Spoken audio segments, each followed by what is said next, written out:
están viendo en cámara, había participado del proceso electoral, había salido tercero y era el político con mejor imagen de toda la Argentina.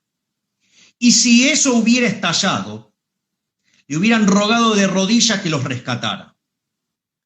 Y cuando viene de la Rúa y le pide, digamos, que tome el cargo, yo les voy a hacer la cuenta, después él, digamos, en su humildad, probablemente tire la pelota afuera porque es, además de ser un grande, es muy humilde. Entonces, yo les voy a decir algo. Cuando ustedes hacen la cuenta en ese momento, el doctor Cavallo no tenía nada para ganar y tenía todo para perder. Porque si salía bien y lograba salvar al país de lo que se venía, es decir, de las manos de la izquierda radical, ¿quién se iba a llevar el mérito? Se iba a llevar el mérito de la Rúa. Ahora, si salía mal, todos los costos se le iban a hacer pagar al doctor Cavallo. Salió mal y efectivamente es lo que pasó. Lo demonizaron. O sea, entonces me parece que hay que reconocer en el doctor Cavallo, además, un patriota, porque se metió en una patriada donde no tenía nada para ganar, tenía todo para perder, lo hizo por defender el modelo, pero claro, del otro lado había políticos, y los políticos son así, y se lo llevaron puesto al doctor Cavallo. Por lo tanto, para mí es un honor, es un orgullo, es una alegría enorme que el doctor Cavallo esté con nosotros. Así que, profesor, le agradezco infinitamente que esté participando de este vivo. Le digo nuevamente feliz cumpleaños por lo que fue el día 21. Así es que arranquemos con la entrevista, donde vamos a tener dos partes. En la primera vamos a recorrer por lo que fue su historia en la administración pública y la segunda, digamos, cómo la ve, digamos, porque... Y hoy le digo algo, hoy voy a ser solamente de reportero, porque yo también lo quiero escuchar. El punto es el siguiente, su primer aparición en la esfera pública, así con un cargo de relevancia, fue en 1982, cuando usted fue presidente del Banco Central. Me gustaría que usted nos cuente de esa experiencia y que también nos cuente por qué usted decidió renunciar a ese cargo. Bueno, muchas gracias por toda la introducción. Es demasiado favorable a mi historia. Pero lo del Banco Central es difícil ubicarse exactamente en lo que estaba pasando en esa época, pero para ponerlo en pocas palabras, a mí me preocupaba mucho la situación de endeudamiento de las empresas y de las familias que se había acumulado a lo largo de varios años en los que las tasas reales de interés habían sido sumamente altas y había un sistema de ajuste de las deudas que capitalizaba las tasas de interés y entonces las empresas pequeñas, medianas y también las grandes, si estaban endeudadas en pesos, habían acumulado deudas que excedían largamente el valor de sus activos e incluso que devengaban intereses que no se podían afrontar con los ingresos que tenían esas empresas. Y lo mismo las familias, muchas familias se habían endeudado a través de hipotecas ajustables por esa alta tasa de interés capitalizada y las deudas que tenían doblaban el valor que tenían las propiedades y por supuesto no les alcanzaban los sueldos para poder pagar las cuotas. Ese era un problema que por supuesto al mismo tiempo generaba insolvencia de los bancos y había generado una crisis financiera porque cuando los bancos no pueden cobrar la plata que han prestado, obviamente entran en crisis. Además de eso, las grandes empresas tenían o habían conseguido financiarse en dólares.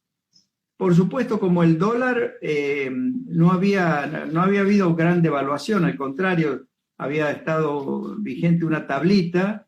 En términos del costo financiero para los que se habían endeudado en dólares no había sido alto realmente el grave problema de endeudamiento era de los que estaban endeudados en pesos ajustables por la circular 1050, así se llamaba. Exactamente. Yo decidí implementar una reforma financiera para resolver el problema de los endeudados en pesos y al mismo tiempo para recuperar la solvencia de los bancos. Esto consistió en controlar la tasa de interés por la que se ajustaban esa circular en 1050, pero para que no desalentara el ahorro de la gente, mantuvimos o creamos un sistema de depósitos a plazo fijo ajustables por índices de precios, de tal forma que quien quisiera y estuviera dispuesto a inmovilizar por 6 meses sus ahorros pudiera protegerlos totalmente del aumento de la inflación. Pero obviamente que el control de la tasa de interés de los depósitos a plazo fijos cortos iba a generar un periodo de tasas negativas de interés, que era la forma de que la misma circular 1050 licuara de alguna manera los pasivos de las familias y de las empresas endeudadas a través de esta circular. Eso resolvía el problema de este sector. Ahora, por supuesto, el tipo de cambio financiero se había ido muy arriba y los que estaban endeudados en dólares, si se veían obligados a pagar sus deudas en dólares instantáneamente, iban a tener que también pagar, iban a quedar con una deuda muy alta, a pesar de que no habían tenido un costo financiero tan alto hasta ese momento. Entonces, para que los endeudados en dólares pudieran salir adelante también sin quebrar las empresas, creamos un sistema de seguros de cambio que se ajustaban por los índices de precios.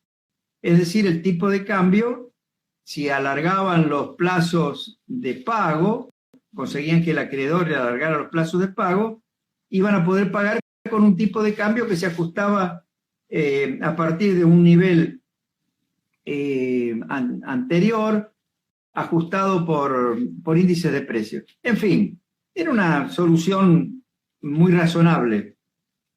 Pero por supuesto, los grandes endeudados en dólares no estaban satisfechos con esa solución que yo les daba.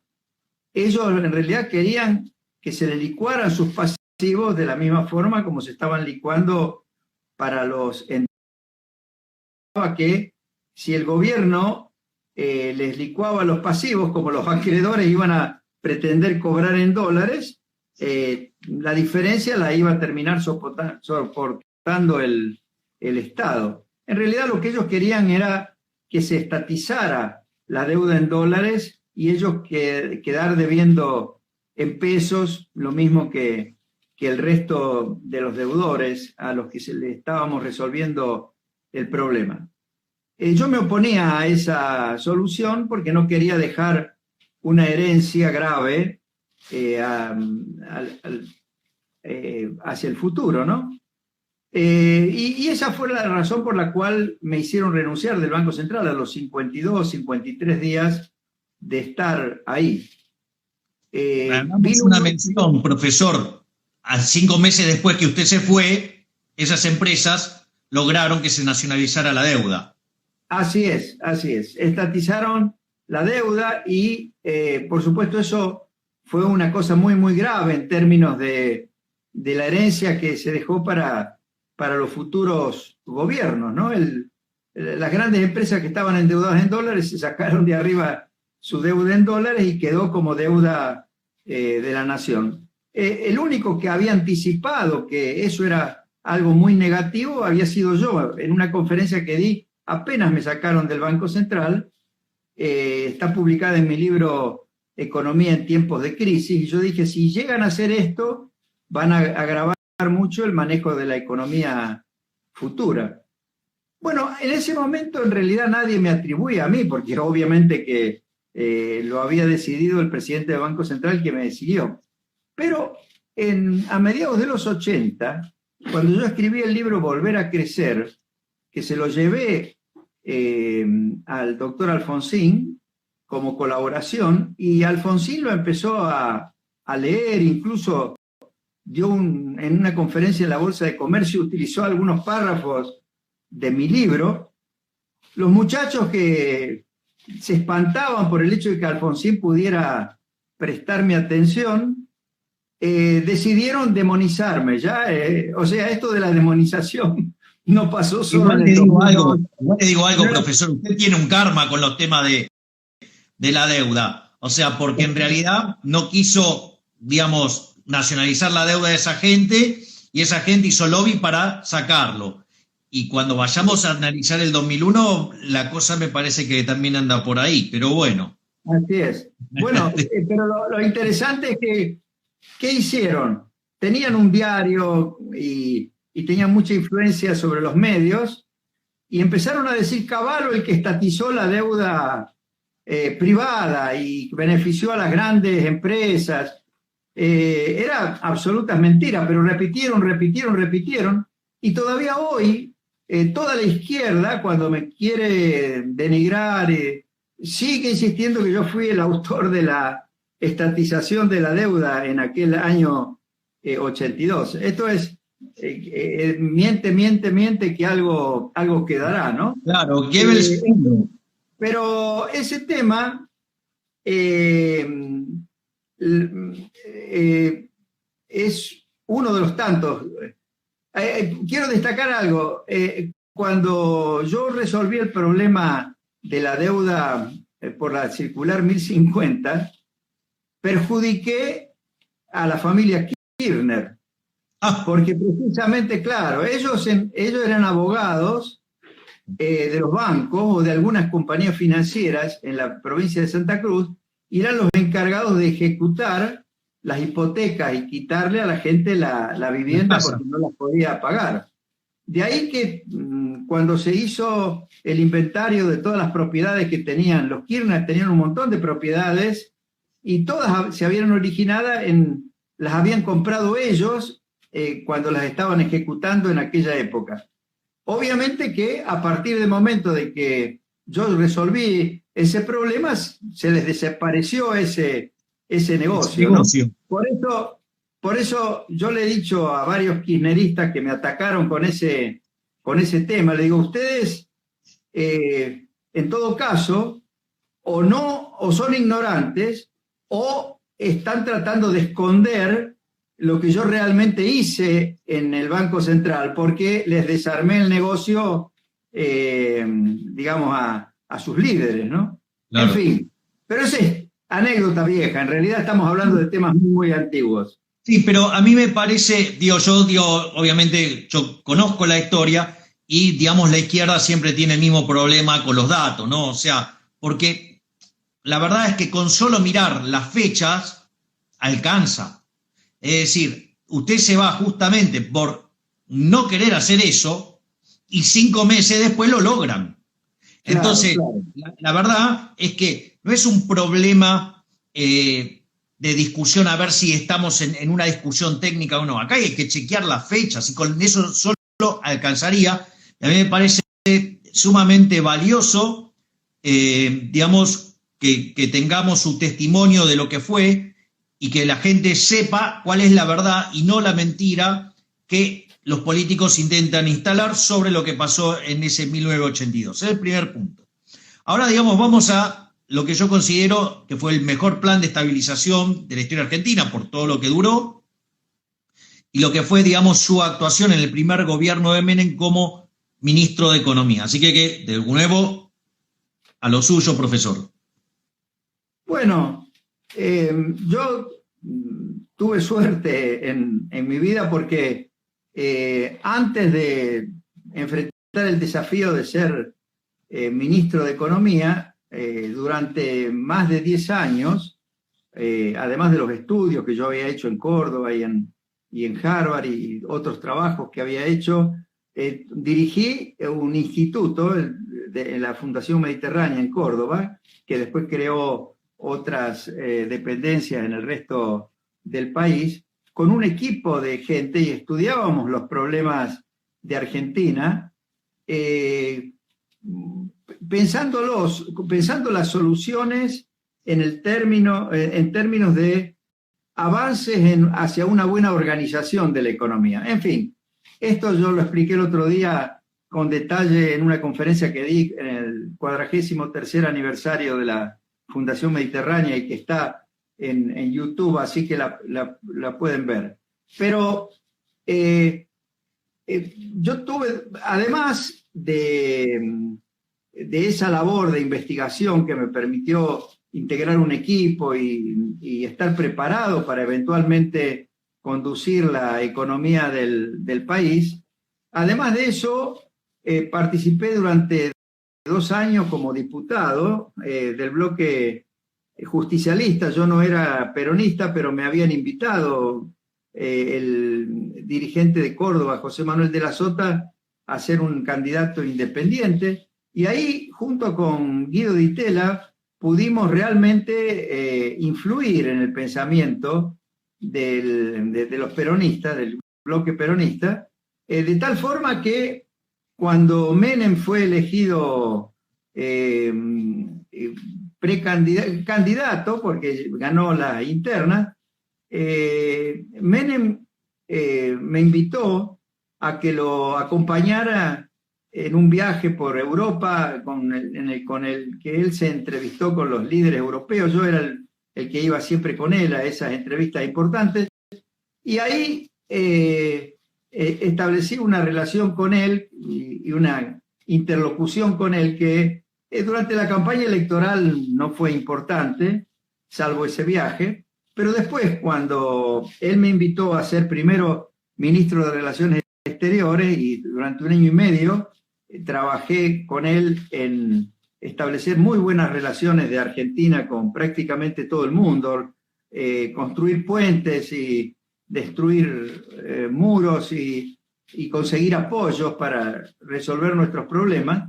Bueno, finalmente pasé al Ministerio de Economía, y cuando pasé al Ministerio de Economía, yo sabía bien qué es lo que había que hacer para resolver los problemas, porque los había estudiado. Además, había tenido oportunidad de ir explicándole a Menem en función de cosas que él me preguntaba cuando viajábamos al exterior y estaba preocupado por lo que pasaba en la economía.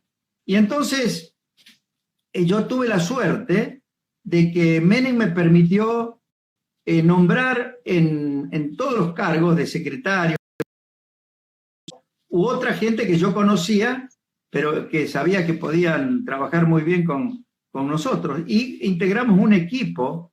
Además, como había pocos ministerios y se unieron los 2 principales, que eran Economía y Obras y Servicios Públicos, yo tuve el manejo de toda la economía. Menem confiaba mucho en mi criterio y debo decir que me dio mucho apoyo, y además tenía habilidad para explicar lo que íbamos a hacer, y además tenía mucha cintura política. No era fácil manejar al peronismo, pero él era sin duda un líder con gran carisma y con gran habilidad política, y bueno, y realmente pudimos hacer una reforma integral, ¿no? La gente recuerda la ley de convertibilidad, que obviamente fue el pivote de ese plan, pero el mismo día que anunciamos la ley de convertibilidad, eliminamos todas las retenciones a las exportaciones. Ese año siguiente eliminamos como 20 impuestos pequeños, muy distorsivos y que aportaban poca recaudación, pero que creaban un gran costo administrativo para las empresas y para el propio Estado. Bajamos los aranceles, eliminamos restricciones cuantitativas, y bueno, y llevamos adelante todo el proceso de privatización, que fue una verdadera reforma del Estado. Ahí también dicen que nosotros vendimos las joyas de la abuela. En realidad lo que nosotros hicimos fue deshacernos de las hipotecas de la abuela, porque las empresas del Estado generaban pura pérdida, había que financiar las inversiones también desde el presupuesto, era la causa principal del gran aumento del gasto público que había habido en esos años y del alto déficit fiscal. Es más, si usted me lo permite, profesor, para comentarle a la gente lo que era el estado lamentable de las empresas públicas. Por ejemplo, estaba Entel, que era la de los teléfonos, que había que esperar 30 años para tener un teléfono. La gente no sabe, pero en aquel momento cuando se vendía una casa, decía con teléfono. Es más, cuando largaron el plan Megatel, digamos, para instalar un teléfono, hicieron un festival por poco. En el caso del sistema eléctrico, nos quedábamos sin energía durante el verano. Había lo que se llaman apagones, cortes programados, que además nunca se cumplían. Es más, se modificaron los horarios de la televisión para que justamente hubiera menos demanda de energía eléctrica. En invierno, el gas era de color naranja, o sea que el poder calórico era muy bajo, o sea que estamos hablando de una calidad de servicios públicos verdaderamente espantosas. Y además, por ejemplo, YPF logró el milagro de, teniendo el precio relativo del petróleo más alto de la historia, digamos, cuando uno en los 80, a partir del año 82, hay todo un tramo del precio del barril que, si uno los pone en términos reales y puede comparar en términos reales toda la serie, fue el precio más alto de la historia. Es interesante eso porque YPF era la única petrolera que perdía dinero, donde además tenía una cantidad de empleados totalmente desalineados, por lo menos 10 veces más que lo que tenía cuando, digamos, había sido privatizada. Es decir, que todo, digamos, esto, digamos, lo digo yo, era un gran curro, ¿sí? Digamos, es como que había un montón de cámporas ahí, digamos, pero bueno, digo, esto a la izquierda le gusta, digo, o sea, en especial a los seguidores de Alfonsín. Pero al margen aparte, digo, esto es lo que contó usted de Alfonsín haciendo un comentario, mencionando o citando algo de su libro Volver a Crecer. Le cuento que el primer libro que leí suyo fue Volver a Crecer. Así que, digamos, pero por favor, siga con lo que fue esa recuperación milagrosa de la década del 90. Bueno, podría hablar muchísimo sobre eso porque fue un periodo obviamente largo, tuvimos también dificultades, la crisis del 95, pero la pudimos superar bien, y cuando yo me fui en el 96 el país seguía creciendo, habíamos tenido un solo año de recesión, que era el año 95 por el impacto de la crisis tequila sobre Argentina. El efecto tequila que se dio en diciembre, el salto del tipo de cambio fue en diciembre del 94 y pegó durante todo el 95, y vale la pena mencionar, para que la gente lo sepa, que con el doctor Cavallo como ministro de Economía y Roque Fernández como presidente del Banco Central, lograron hacer frente a una corrida bancaria en un sistema de tipo de cambio fijo, o sea, la convertibilidad, que puede ser o no con tipo de cambio fijo, eso ya, digo, es otra discusión, pero Argentina, digo, había tomado esta forma, digamos, como tipo de cambio fijo, porque, digo, puede ser convertible y el tipo de cambio, digamos, variar. Eso también lo enseñó, digamos, el doctor nos aleccionó en algún momento. Y el sistema financiero tuvo que soportar una corrida y la soportó, digamos, hubo una caída del nivel de actividad, pero después lo lograron superar. Es decir, con lo cual tienen a alguien que hizo frente a una corrida y la superó. Claro, pero del lado político estaba Menem, no un tibio como de la Rúa.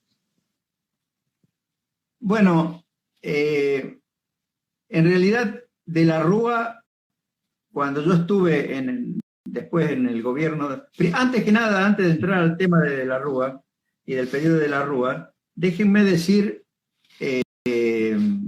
por qué yo me fui del gobierno de Menem. Lamentablemente en todos los gobiernos hay distintos tipos de personajes, y había gente del gobierno de Menem que estaba enredada con una mafia a la que yo estaba enfrentando porque era muy peligrosa para el país, y en realidad me empezaron a poner todo tipo de obstáculos. Menem me apoyó hasta que un determinado momento se ve que a él lo condicionaron también y en realidad empezó a jugar a dos puntas, le decía una cosa a los diputados y otra cosa a mí, y yo fui a la Cámara de Diputados, hice un gran alegato en contra de esta mafia para que no se aprobara una ley de correos que iba a ser peligrosísima para la Argentina, porque prácticamente iba a permitir que el correo se utilizara para cualquier tipo de contrabando, lavado de dinero, etc. En fin, después de esa lucha, quedó deteriorada mi relación con Menem, y una vez que habíamos superado la crisis tequila y que el país ya estaba saliendo adelante, yo mismo le dije a Menem que posiblemente era mejor que yo me fuera, y él al principio decía que no, pero después encontró, digamos, conveniente que yo me fuera, y bueno, yo me fui. Pero por supuesto yo seguí tratando de ayudar a que funcionaran bien las cosas, pero me empezaron a perseguir de una manera alevosa. En realidad no había sido él, sino creo que el jefe de esta mafia, que todavía hoy se menciona, pero que no vale la pena que yo ahora repita. Y yo ahí decidí que en realidad para continuar con las reformas que se necesitaba, era importante que hubiera un movimiento político que estuviera completamente imbuido de estas ideas que habían llevado a todas esas transformaciones. Y por eso decidí lanzarme a la política y crear Acción por la República, ¿no? Yo sabía que no iba a llegar de inmediato a ser presidente, pero mi candidatura apuntaba a poder conformar un bloque, y lo logré porque... ¿Puedo hacer una nota de color interesante? Y usted ya sabe por dónde va a ir. Hay una persona que estaba dentro... Bueno, por ejemplo, tenemos un amigo en común, digamos, con eso, digamos, por alguien que en este momento está en Washington. Pero quiero hacer una nota de color de alguien que estaba dentro de su espacio político, que hoy ocupa un cargo muy, muy alto en el país. Es decir, Alberto Fernández. Alberto Fernández era parte de su armado político. No. Alberto Fernández se unió a un acuerdo que hicimos con Vélez. Vélez tenía su propio partido que se llamaba Nueva Dirigencia, y yo, Acción por la República, nos unimos para ofrecer una alternativa para el gobierno de la ciudad de Buenos Aires, ¿no? Y en ese momento, cuando presentamos la candidatura Cavallo Vélez, se nos unió un grupo que se llamaban el Peronismo que Suma, que eran un grupo de peronistas de la capital, que estaba liderado por Jorge Argüello, el actual embajador ante Estados Unidos, por Alberto Iribarne, que es el actual embajador en Uruguay, por Vito Velo, que es el actual secretario general, y por Alberto Fernández, que es el actual presidente. Ellos vinieron a ofrecernos apoyo y, por supuesto, aspiraban a ser candidatos a la legislatura y entraron como legisladores, de alguna manera colgados de nuestra candidatura, de la candidatura Cavallo Vélez. En aquel momento ellos manifestaban, y creo que sinceramente que estaban de acuerdo con las ideas que nosotros exponíamos, y en realidad yo a Alberto Fernández lo conocía porque había sido superintendente de seguros mientras yo fui ministro de Economía. Yo no reportaba a mí, reportaba a Carlos Sánchez, que era el viceministro, pero después él había estado trabajando básicamente con Duhalde y con Kirchner. Yo como lo conocía más porque yo tenía una buena relación con Kirchner, porque Kirchner en general, a nivel de la provincia, por lo menos por las cosas que yo podía ver desde Buenos Aires, seguía todas las instrucciones que nosotros dábamos, ¿no? Por supuesto que él se beneficiaba, como se benefició por la privatización de YPF, porque cobró con acciones de YPF las regalías hidrocarburíferas que le debía a la nación, en fin. Pero los famosos 600 millones de dólares, ¿dónde están? ¿Cómo? Los famosos 600 millones de dólares que López Murphy le denunció y que nunca aparecieron.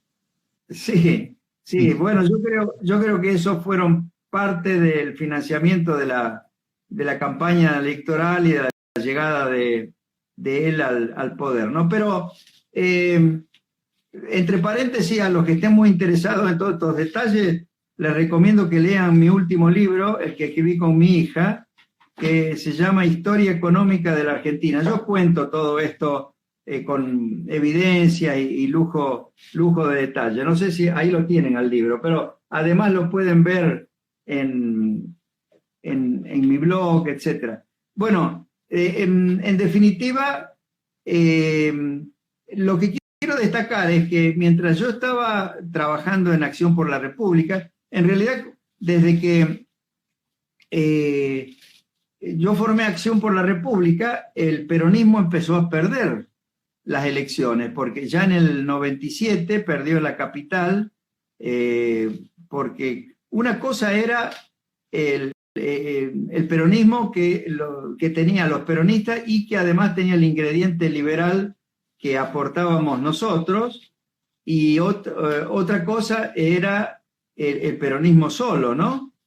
Y por supuesto empezaron a perder en el 97 y después terminaron de perder en el 99. Ahora, en ese periodo se produjo la competencia entre Menem y Duhalde por la candidatura presidencial del 99.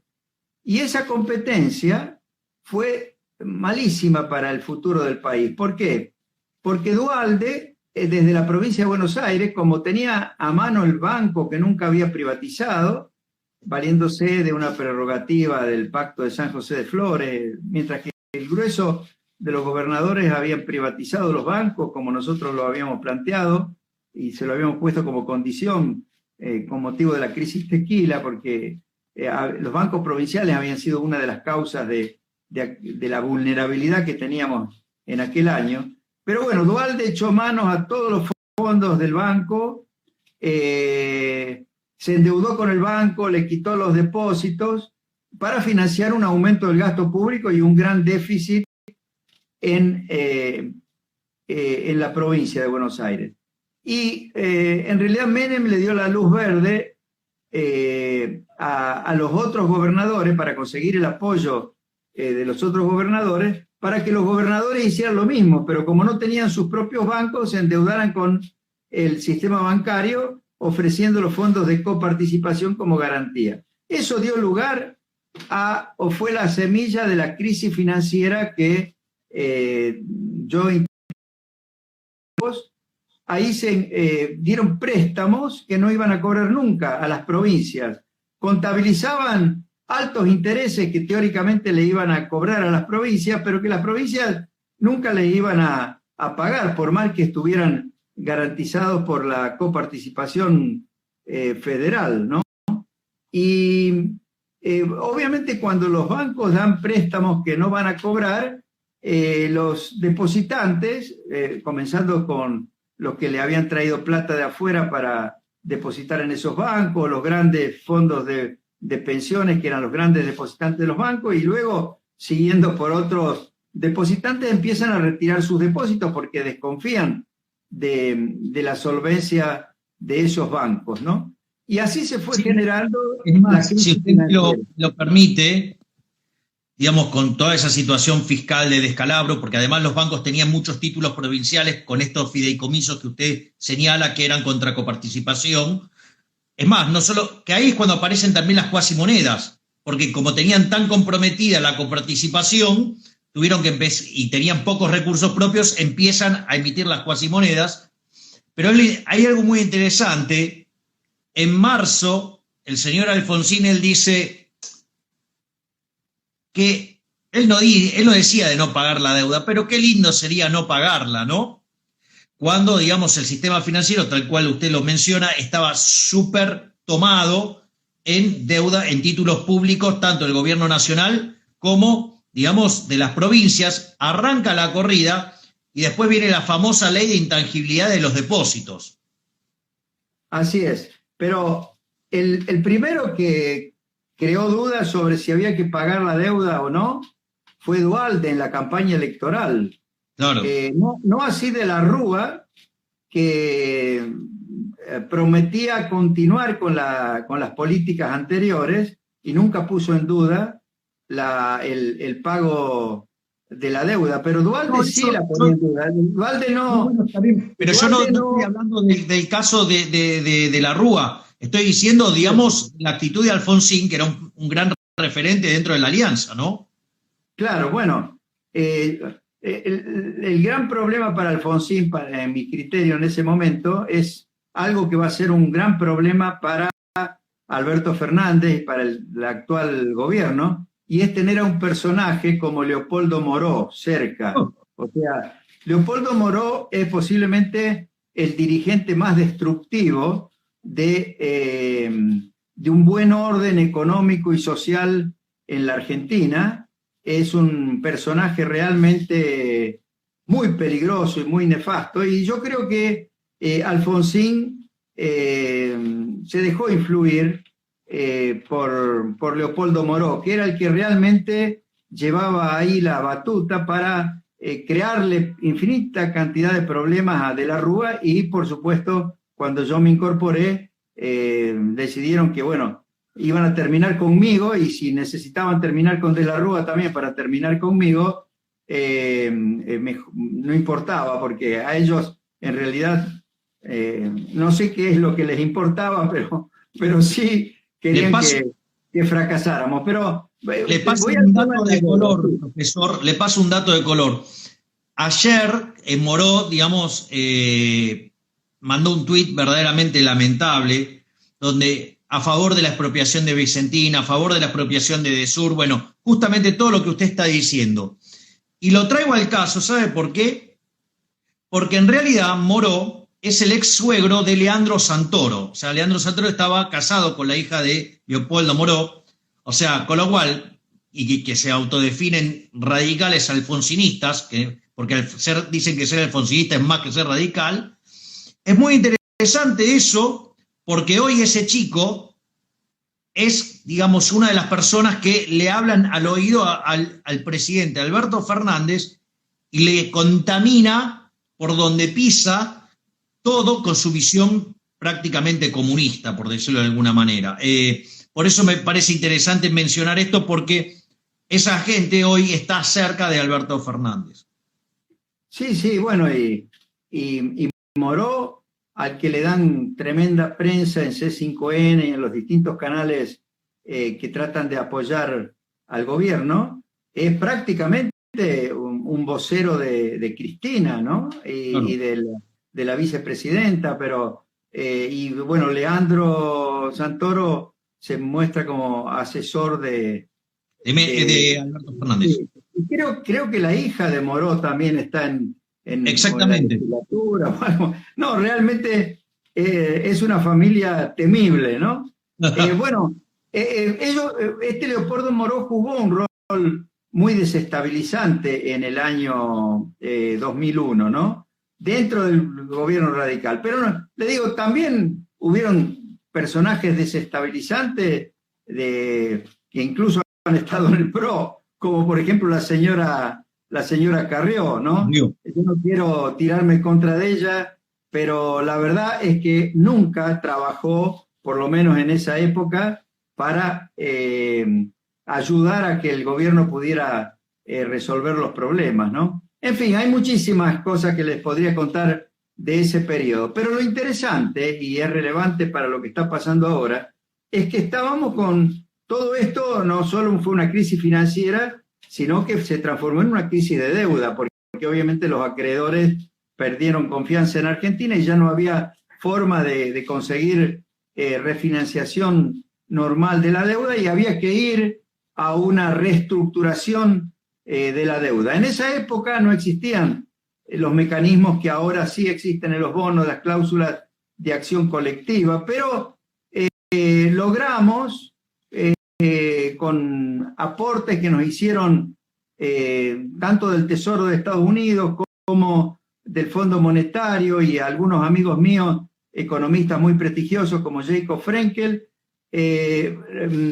armar un esquema muy bien pensado que Horacio Liendo lo puso en blanco y negro y proyectó los instrumentos que había que hacer, y la verdad es que hacia el 30 de noviembre del 2001 habíamos logrado reestructurar más del 50% de toda la deuda pública, ¿no?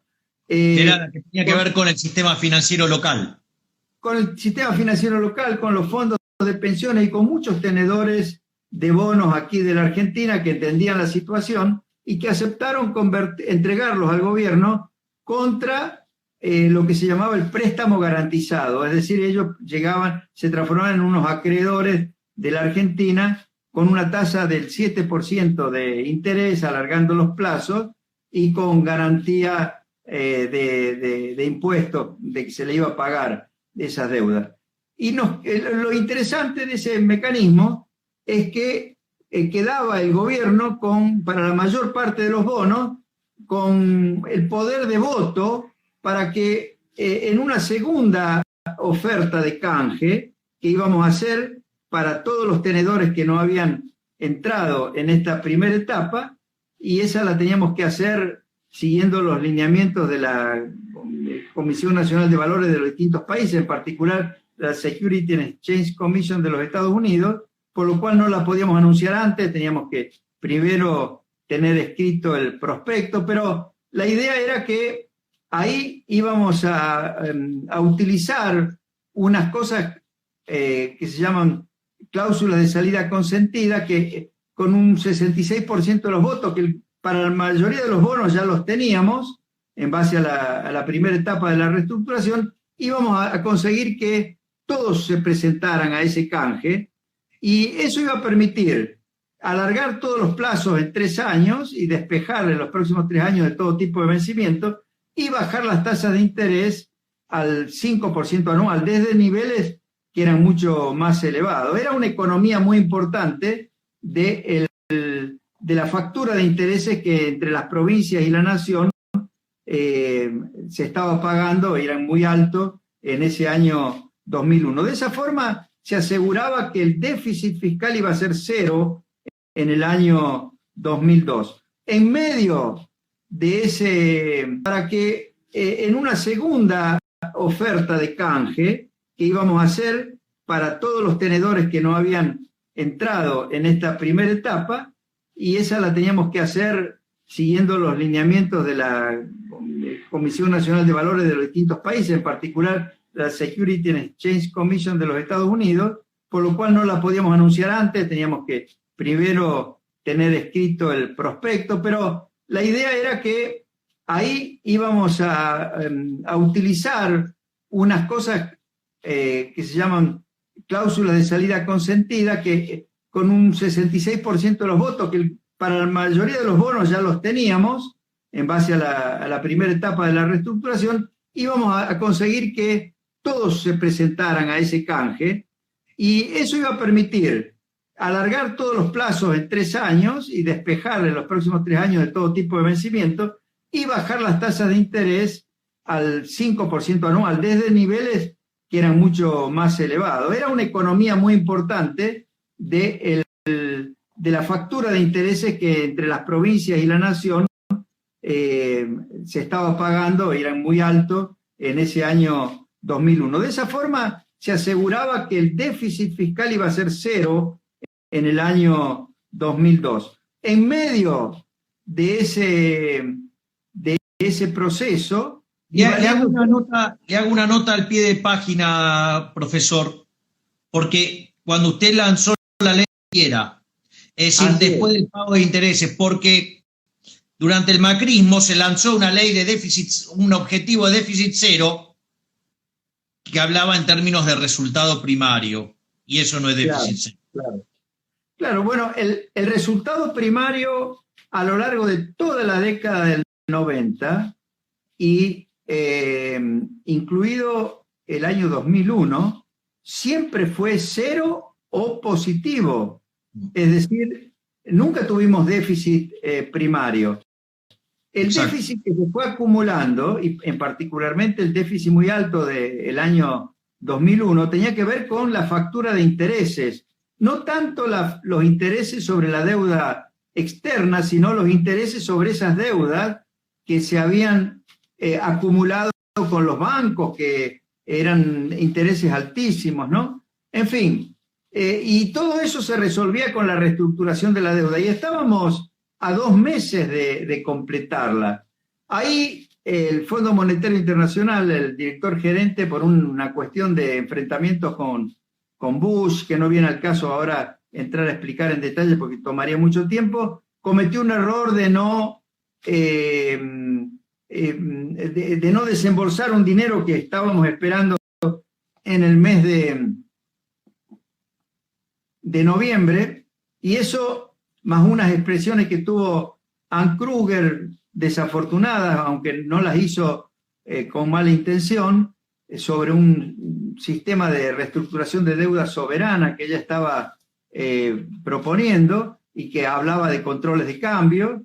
Entonces todo eso nos llevó a una corrida muy fuerte y nos obligó a poner el corralito, en el sentido de una restricción al retiro en efectivo de dólares de los bancos, pero permitiendo que pudieran utilizarse los dólares para pagos a través de transferencias, tarjeta de crédito, etc. Ahora, utilizaron, yo les expliqué a los dirigentes, me acuerdo no solo a De la Rúa, a Alfonsín, a Dualde y a todos los principales gobernadores, qué es lo que estaba pasando y que tenían que apoyarnos para poder torcerle el brazo a Köhler y poder llegar a la reestructuración completa de la deuda y resolver el problema. Después de eso podíamos levantar totalmente el corralito, porque íbamos a tener desembolsos que inexorablemente iba a tener que pagar, entregarnos el Fondo Monetario, con lo cual íbamos a tener capacidad para devolver depósitos bancarios, incluso en efectivo. Bueno, la cuestión es que en lugar de apoyarnos, ahí se pusieron a organizar los disturbios que llevaron a la caída del gobierno el 19 y 20 de diciembre. Yo sigo sosteniendo que ese fue un golpe institucional.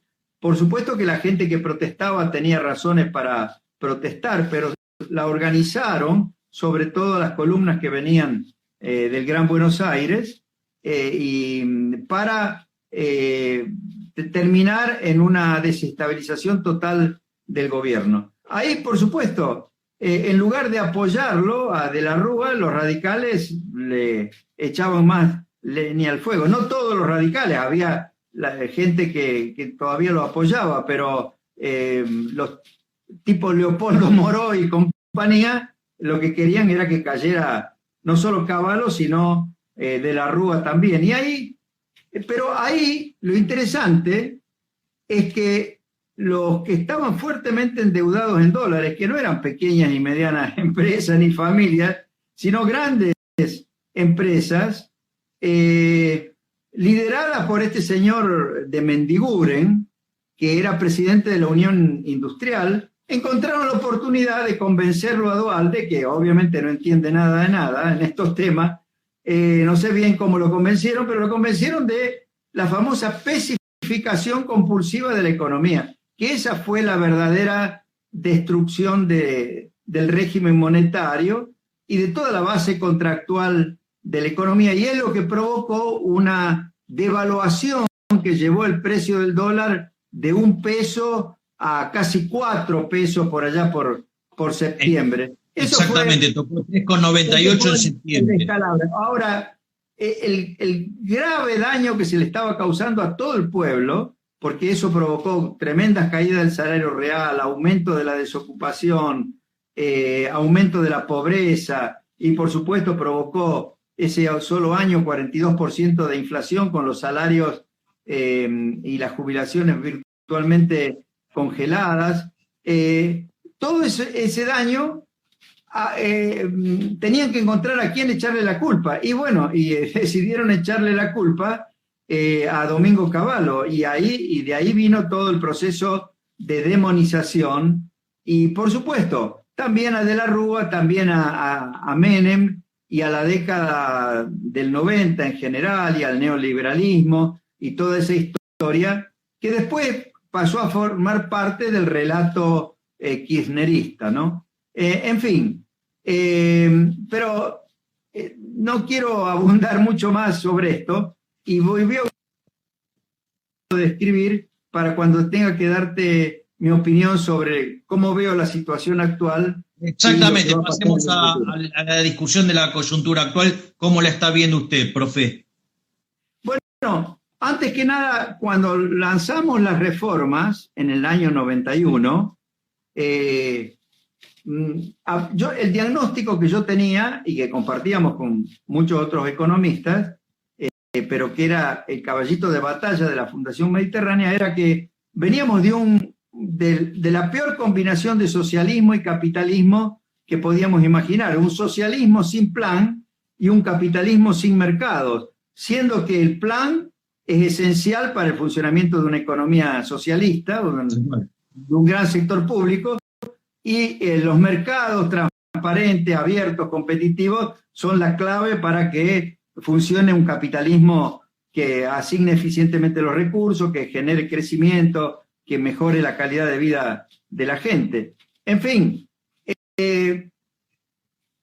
todas las reformas de los 90 procuraron crear una organización económica lógica, con un sector público más chico, pero bien planeado, con presupuestos que se controlaran, con prioridades claramente establecidas, y el sector privado con los mercados funcionando con libertad y asumiendo los empresarios la responsabilidad de invertir y de conducir sus empresas, de crear empleos productivos, de lograr aumentos de la productividad, en fin. Esa fue la idea general. Después de la especificación compulsiva y de todas las medidas que se fueron tomando desde el 2002 en adelante, durante los gobiernos de los dos Kirchner, pero que lamentablemente no logró cambiar Macri en los 4 años en que gobernó, durante todo ese periodo se ha vuelto a recrear exactamente lo que ocurría hacia el año 89-90, después de 45 años de capitalismo sin mercado. Sí. La mejor forma de ver que el socialismo, que además lo quieren agrandar con las estatizaciones y cada vez un rol mayor del sector público interviniendo en todos los mercados y decidiendo todos los temas económicos y sociales de la Argentina, es un socialismo que ni siquiera tiene el presupuesto público, que es el plan más elemental de es el auténtico socialismo sin plan.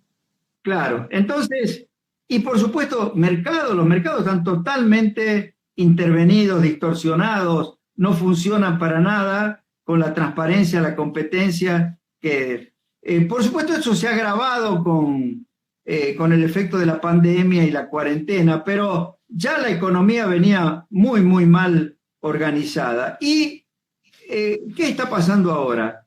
Las señales que envía Alberto Fernández y la gente que comenta alrededor de él, no creo que sea el caso de Vélez, por ejemplo, pero no lo veo a Vélez opinando ni influyendo realmente con sus opiniones. Tampoco creo que sea la idea de Argüello ni de aquellos 4 que nos habían apoyado a nosotros en aquella época. Quizás que peronismo que suma multiplicó por -1. Bueno, Pero todo lo que dice Alberto Fernández va en la dirección opuesta. No solo lo que dice, también lo que hace. Lo de Vicentín, lo de que amenazan ahora a Edesur, elogiar las estatizaciones y anunciar nuevas estatizaciones, con la estatización del litio que quiere hacer este hombre. Bueno, además, el intervencionismo, los controles de precios, los controles de cambio, además los impuestos nuevos que quieren crear, todo va en la dirección incorrecta. Cada vez vamos a tener un socialismo con un peor plan, y si es que tiene alguno, aunque Alberto Fernández dice que no le gustan los planes, y un capitalismo totalmente distorsionado, que va con las empresas privadas totalmente trabadas, realmente, y con una inundación de dinero a través de la emisión monetaria, que es el único mecanismo que tienen para poder seguir gastando y pagando subsidios. En fin, el pronóstico obviamente no es bueno. Yo sé que vos insistís y creo que tenés buenos argumentos junto con Diego Giacomini respecto de el gran riesgo de una hiperinflación.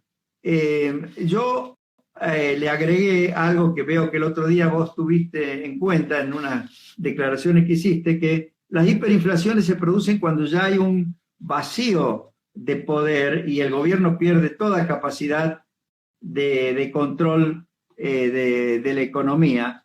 Y por supuesto, por el momento ese vacío de poder no existe, pero con todas las peleas internas que tienen, incluso dentro del gobierno, más todas los errores que van cometiendo, no es descartable que pudiera llegar a haber un vacío de poder, ¿no? Pero suponiendo que no se llegue a una hiperinflación, lo que seguramente va a existir va a ser una aceleración inflacionaria en el momento en que sea porque el gobierno lo permita o porque directamente la gente ya no tenga otra alternativa y se ajusten todos los precios y el gobierno ya no pueda controlar los cambios en el mercado oficial y el dólar realmente suba mucho. Bueno, en ese momento va a haber sin duda una aceleración inflacionaria y eso puede terminar en una hiperinflación o no, depende de qué es lo que pase después. También podría llegar a ser el sinceramiento necesario previo a la implementación de un buen plan de estabilidad y de crecimiento. Pero no lo veo para nada a este gobierno en condiciones de avanzar en esa dirección. Le hago 3 comentarios, digamos, porque como usted citó, digamos, la referencia de Giacomini y mía, la primera es, aprendemos del maestro, digamos, incorporamos el argumento, digamos, como corresponde, uno escucha, aprende y mejora. Primer punto. Así que, digamos, ahí hay un crédito compartido, si usted quiere. El segundo punto es, lo que nosotros vemos es lo siguiente. Primero, digamos, en lo que va del año ya se emitió para financiar al fisco 1.5 billones de pesos, que todavía no se ve en la calle, básicamente porque se esterilizó el 70%. Entonces, cuando miramos LELIQs más PASE, digamos, tenemos 2.3 billones. O sea, tenemos ya más LELIQs y PASEs que base monetaria. Eso quiere decir que en una corrida, un pánico, digamos, podemos estar duplicando la cantidad de dinero en 28 días. Es, digamos, una de las cuestiones. O sea, ahí habría un riesgo de explosión de la oferta. Además, quieren hacer un plan de obras públicas financiado con emisión monetaria. Además, quieren darle crédito por capital de trabajo, todo crédito inorgánico a las empresas, con lo cual ese también es otro riesgo. Y además, vamos a una explosión de déficit fiscal por caída en el nivel de actividad, consecuencia del modelo de cuarentena elegido por Argentina. O sea, porque la Argentina va a estar cayendo más o menos 12, 13 puntos, va a estar cayendo el PBI. Entonces, ahora, en ese contexto, donde el déficit bien medido que dejó el macrismo primario, ¿no? En lugar de ser 0,6 negativo, digamos, ajustando por los rezagos, libramientos sin pago, fue 3. más el programa fiscal, que son 4 o 5 puntos del PBI, más, digamos, la caída de la actividad, digamos, el déficit primario va a estar en torno a 10 puntos del PBI, lo van a financiar con emisión monetaria. O sea, hay una oleada de dinero enorme que no solo que emitieron, sino que se viene más el problema, digamos, del IC más los pases. Además, la demanda de dinero en Argentina viene cayendo estrepitosamente desde el 28 de diciembre del 2017. Digo, es más, se notó con claridad en el 2019 que aún sin emitir un solo peso hubo inflación, justamente por la caída de la demanda de dinero. Y toda la batería de controles y todas las restricciones que hay es un fiel reflejo de que hay una demanda inexistente por el peso. Y como si todo esto fuera poco, digamos, tenemos menor producción. O sea, todo eso es un combo de que la inflación se va a las nubes. Y lo que nosotros creemos con Giacomini es que uno no puede utilizar las definiciones tradicionales de hiperinflación. O sea, para nosotros una inflación arriba digamos, en 3 días, tuvo hiperinflación, digamos, con Alfonsín, 3.500 redondeando, digamos, en minorista y 5.000 en mayorista. O cuando fue Menem, digamos, antes que usted llegara, en torno a los 1.200. Bueno, hoy el mundo tiene muchísima menos inflación que la que había en aquella época. Recordemos la inflación que sufrió, por ejemplo, durante los 70 todos los países desarrollados, cosa que después llegó más tarde, digamos, los países desarrollados estabilizan durante los 80, los en vía de desarrollo lo hacen durante los 90. Entonces, nosotros creemos que, por ejemplo, una inflación que pasa los 3 dígitos en las condiciones del mundo de hoy, un mundo que vive en los países desarrollados con inflaciones del 2 al 0%, en promedio están en 1. Es decir, entonces, digo, una inflación, digamos, de, no sé, de 500% es 500 veces, o sea, y eso, digamos, pongan los relativos de aquella época y son un número muchísimo más alto. O sea, nosotros, o sea, que eso, digamos, es una aclaración que creo que, digamos, Giacomini y yo teníamos que hacer en algún momento, o sea, porque si no tenemos que ir a la vieja definición de Kagan de los años 50, de tener 50% de inflación mensual. Bueno, con esa definición de 50% de inflación mensual, entonces no hubo hiperinflación, digamos, ni en Alfonsín, y eso no es cierto. Entonces, digamos, me parece que esa era una cosa que valía la pena aclarar, pero, digamos, o sea, nosotros metemos la pata política cuando decimos algo que desate el pánico.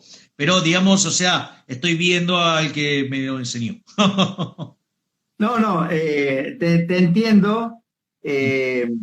Lo que pasa es que, en general, más allá de la medida cuantitativa del 50%, que en realidad en el 89 hubo un mes de 200%, que fue julio, justamente sí, el mes de 200% en el mes, ¿no? Sí, 245 creo que fue.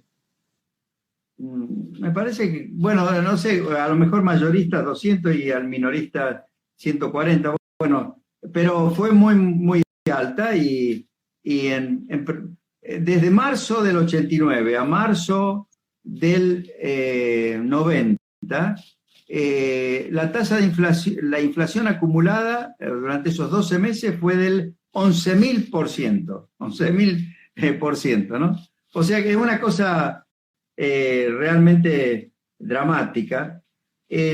Ahora, yo estoy de acuerdo que puede haber perfectamente inflación de 3 dígitos, ¿no? Pero incluso hubo un episodio interesante de analizar en el año 58, 59, cuando asumió Frondizi, que decidió, recomendado por Frigerio, el abuelo de Rogelio Frigerio, un sinceramiento, porque además habían prometido en la campaña electoral aumento de salario que tuvieron que dar. Entonces produjeron lo que se llama un sinceramiento y la inflación fue en el 59 del 110% ese año.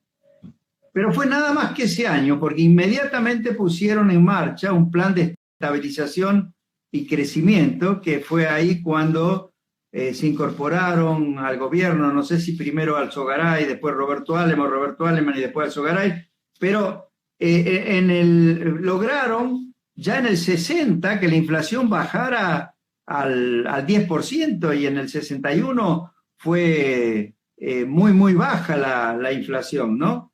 Después hubo una recesión en el 62, 63, cuando lo sacaron a Frondizi, pero ese plan de estabilización, yo lo menciono porque en realidad vino de la mano también de una apertura de oportunidades de inversión que fueron buenas para el país, de una modernización del aparato productivo que rindió su fruto a lo largo de toda la década del 60 hasta más o menos 1970, 71, cuando ahí ya empezaron las ideas de vivir con lo nuestro, cuando vino Aldo Ferrer, y después, ¿para qué decir?, cuando vino Helvar con el regreso de Cámpora y Perón después, ¿no?, al gobierno, que fue un periodo realmente catastrófico y que terminó en el Rodrigazo, ¿no? Entonces, lo que yo digo es, existiría la posibilidad, que no creo que este gobierno sea capaz de aprovecharla, de que luego de un sinceramiento de todos los precios que hayan quedado atrasados y el ajuste en realidad brutal que significa ese tipo de sinceramiento en términos de gasto público, de salarios, de jubilaciones, etcétera. Después de eso, podrían, si fueran capaces, crear un plan de estabilización y crecimiento como aquel que creó Frondizi en su momento, como el que creamos nosotros en el año 91.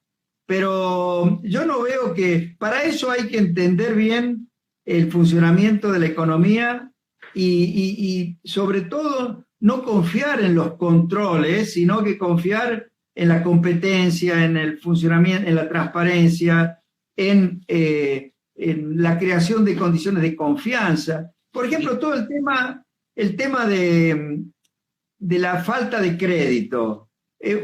Va a demorar muchísimo para que Argentina pueda de nuevo colocar deuda en el exterior. Y yo te diría que en buena hora, porque también colocar deuda no es solución. Lo que hay que hacer es eliminar el déficit. Y en todo caso, para el sector privado y para el financiamiento de las inversiones, lo que hay que conseguir es que los ahorros que los argentinos tenemos, yo no tengo muchos, pero hay muchos que sí tienen grandes ahorros y que no los tienen obviamente en pesos, y muchos no los tienen en el país. Otros sí los tienen en el país, pero los tienen en dólares. Que todo eso se pueda volcar para constituir capital de trabajo y financiar inversiones del sector privado. Esa es la fuente de financiamiento para la recuperación de la Argentina. Pero eso se va a conseguir solo creando un clima de confianza. Ahora, si se amenaza a los que vayan a invertir con que se le va a expropiar o que le van a poner más impuestos, o que la economía va a ser dirigida por el Estado y no se va a dar lugar a la iniciativa y al riesgo privado, obviamente que nunca se va a lograr que ese dinero aparezca, ¿no? Yo también señalo que en el año 91 y 92 no ingresó nada de dinero los argentinos, que pasaron a confiar. Nosotros recién salimos del default de la deuda externa que se había producido en el año 87, recién salimos en el año 93 con la firma del Plan Brady, y del default de la deuda interna, que eran una gran cantidad de deudas que no se pagaban, salimos con la ley de consolidación de pasivos del año 91, pero sin embargo ya en el 91 mucha gente depositó sus dólares en los bancos o convirtió los dólares en pesos y depositó los pesos, y apareció el crédito bancario, pero originado en la confianza de los propios argentinos. Y eso es lo que va a tener que lograr el gobierno que quiera resolver los problemas hacia el futuro. Lamentablemente no creo que este gobierno lo pueda lo pueda lograr, ¿no? Claro, justamente le iba a hacer esa mención. Al menos Alberto Fernández con la gente que lo rodea hoy no lo va a lograr, porque quería hacer una cita de Hayek, porque Hayek dice, si los socialistas supieran de economía, no serían socialistas. Por ende, como están rodeados de socialistas, están rodeados de burros que no saben nada de economía y que nos van a hacer estrellar. Pero digo, me parece interesante también lo que usted mencionó recién,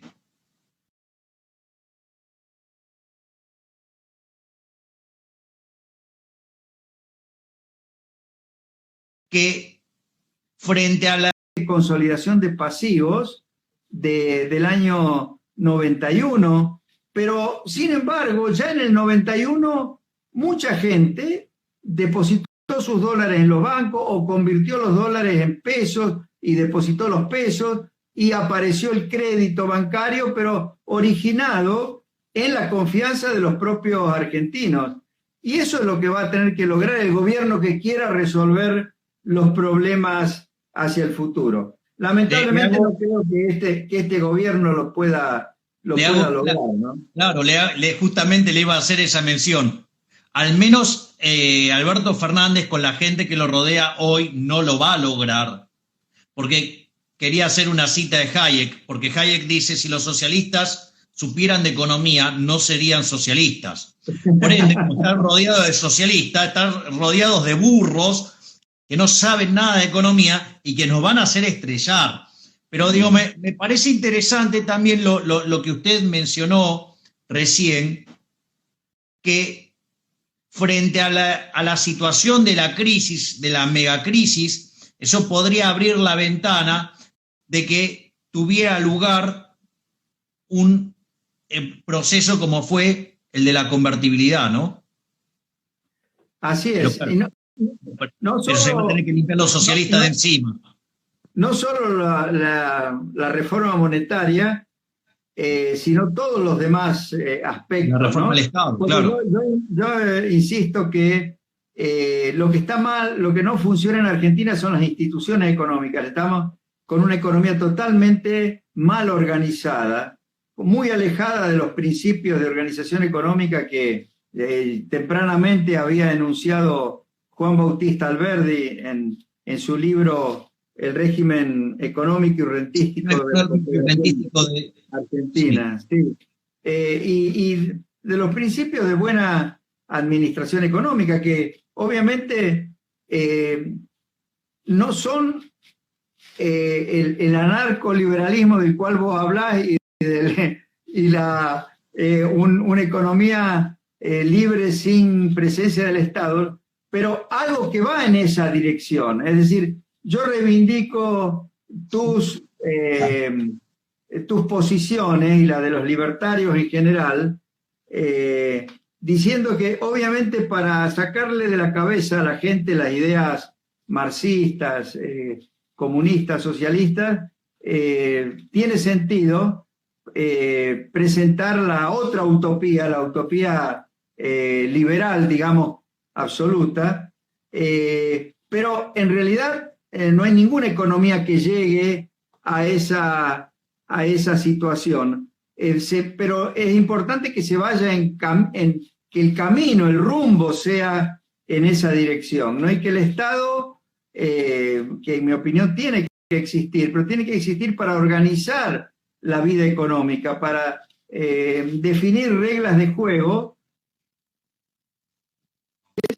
a que la gente pueda ejercer su libertad y su creatividad y progresar, las familias progresar, la gente conseguir buenos empleos, buenos ingresos y por supuesto los que tienen capacidad para implementar nuevas ideas, producir nuevos bienes bienes de mejor calidad, nuevos servicios, etcétera, puedan hacerlo y puedan hacerlo pensando, dado que ahora cada vez el mundo es más global, pensando en abastecer el mercado de Argentina y también el mercado del exterior. Esto de entrar a criticar a todas las empresas que tienen una proyección hacia el exterior, en aras de un supuesto nacionalismo, lo único que hace es obligar a que en Argentina quedemos atrasados con respecto a un montón de otros países del mundo, cuyos empresarios justamente pueden desde esos países hacer valer su creatividad y su capacidad y la capacidad de sus profesionales, de sus técnicos y de sus trabajadores en el mercado mundial y no solo en el mercado local, ¿no? Profesor, le hago una referencia, digamos, o una reflexión sobre lo que es la posición, digamos, de Diego Giacomini y mía en esto, digamos, del anarcocapitalismo. Nosotros con Diego publicamos un libro, como es el caso Libertad, Libertad, Libertad. Digo, nosotros proponemos una reforma al Estado para bajar 17 puntos, digo, el gasto público y bajar, digamos, en 10 o 12 la presión fiscal. Es decir, digamos, nosotros entendemos este proceso a la Friedman, ¿no? Friedman decía, mire, hay 3 tipos de liberales. Están los clásicos, ¿sí? Los que, digamos, aceptan ciertas regulaciones, ¿sí? Digamos, o sea, que aceptan la existencia del Banco Central, digo, la prestación de algunos servicios. Están los minarquistas, que es donde, digamos, estoy yo, digamos, en la práctica, ¿sí? Que es digamos, seguridad y justicia. Y después está el anarcocapitalismo, que es lo que yo soy filosóficamente. Pero lo que decía Friedman es, mire, está bien, digamos, porque él lo sabía muy bien, porque Benjamin, uno de los hijos de Friedman, es anarcocapitalista. Ahora, el punto es que contra la pared que hay enfrente es tan grande el desafío, que la verdad, digo, es una discusión de matices, digamos, la que tenemos hoy en esta actualidad los liberales, por decirlo de alguna manera, y lo que uno siempre habla es de la dirección. O sea, y que claramente, como usted lo menciona, o sea, mi parte filosófica es la que va y da la contienda y da la batalla de las ideas. Por eso digo, yo me siento más identificado con la batalla cultural que con lo que tiene que ver con estar metiéndose en el barro de la política, que bueno, nada, por el momento, digamos, o sea, vamos con la batalla cultural y hay otras personas que están dando la batalla en el otro plano y esperemos tener suerte y poder salir adelante. Bueno, yo creo que están haciendo una muy buena tarea y la verdad que los felicito, por eso también públicamente los defiendo cuando gente así no tan ideologizada, pero con un sentido muy práctico, a veces se asusta con algunas de las definiciones que ustedes dan, pero yo creo que juegan un rol muy importante, como el que jugó la escuela austríaca en general